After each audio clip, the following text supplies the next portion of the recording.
Socrates often spoke of a mysterious inner voice he called his daimonion, or divine sign. This voice didn't tell him what to do, but warned him what not to do. Some philosophers believe this was an early concept of intuition or conscience, but others suggest Socrates may have been describing something more, a spiritual being or a messenger from a higher dimension. It guided his moral decisions and urged him toward certain actions, but never, ever did it explicitly tell him what to do. He claimed the daimonion was not a god, but a spiritual force or intermediary. It was a single, unique thing for him.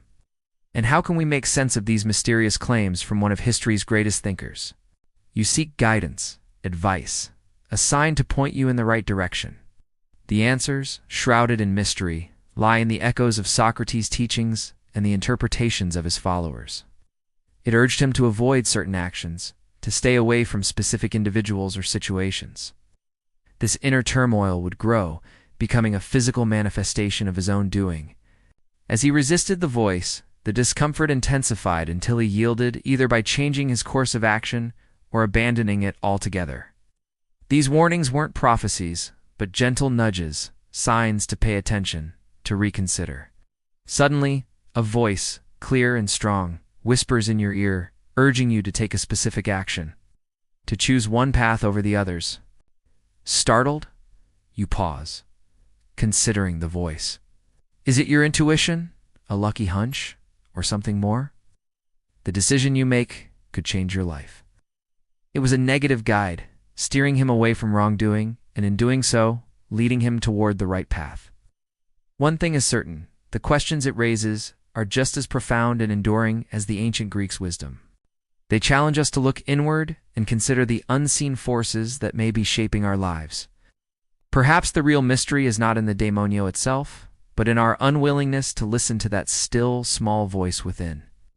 Socrates' followers, like Plato, documented this phenomenon with deep respect and mystery. A small, still voice that speaks to us, guiding us toward what we know is right. He claimed that Socrates was a mouthpiece for the gods, directly receiving messages from the divine realm.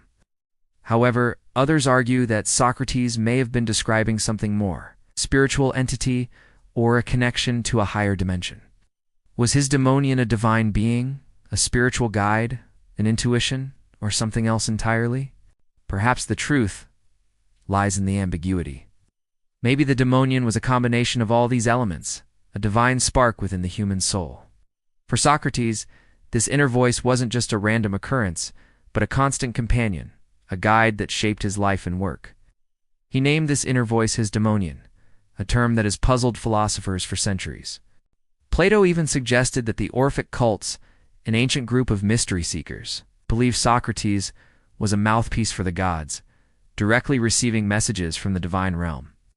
Unlike the gods of the Greeks, the daimonion didn't reside in a distant Olympus, meddling in human affairs. Our understanding of the world and our place in it is constantly evolving. What we once considered irrational or mysterious can later be explained or understood in new ways. It was closer, more intimate, residing within Socrates and whispering its guidance. Yet it wasn't a part of Socrates, separate from him, yet always near. So let's explore this further. Did Socrates really receive messages from another realm?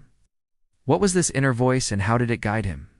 Imagine you're at a crossroads in life, unsure which path to take, burdened by indecision and doubt. This scenario, common in our lives, was also part of the experience of Socrates, the ancient Greek philosopher. The daimonion wasn't a god, Socrates claimed, but a spiritual force or intermediary. What exactly was this inner voice, and where did it come from? According to Socrates, the daimonium didn't issue direct commands, but offered warnings when something was amiss. When he was about to engage in what he believed was immoral behavior, the daimonion would stir, sending a jolt of unease through him. In essence, the daimonium didn't tell him what to do, but guided him by showing him what not to do. For some philosophers, this inner voice is seen as an early concept of intuition or conscience. Plato, Socrates' student, wrote extensively about the daimonion, portraying it as a mysterious force that set Socrates apart. But what does it all mean? Did Socrates really receive messages from another realm? Socrates' story reminds us that the human experience is complex and multifaceted.